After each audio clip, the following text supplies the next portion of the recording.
Contrairement au moulin de la rive gauche, dont nous avons déjà parlé, et qui est profilé comme un poisson, le moulin de la rive droite était à 2 tournants sur 2 niveaux. Cette reconstitution 3D, non fidèle mais pédagogique, vous montre le dispositif à l'œuvre dans un bâtiment à 2 tournants superposés. On voit qu'on utilisait le même arbre de transmission pour actionner 2 meules tournantes reposant chacune sur sa meule dormante.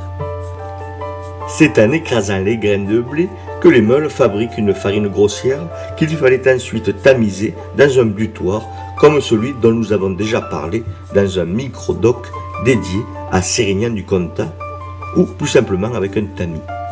Ce moulin était relié à celui d'en face par une paissière, c'est-à-dire un barrage qui permettait de canaliser les eaux dans les canaux de fuite des 2 moulins afin de créer 2 courants suffisamment puissants pour actionner les 2 dispositifs hydrauliques.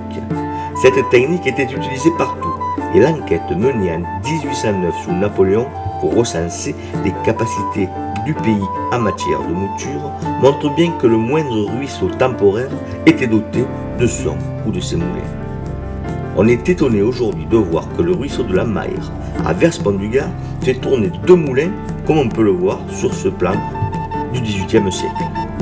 Comme pour notre moulin à 2 tournants, on bâtissait un barrage que l'on laissait se remplir avant d'ouvrir les vannes pour faire tourner les meules le temps que la réserve s'épuise.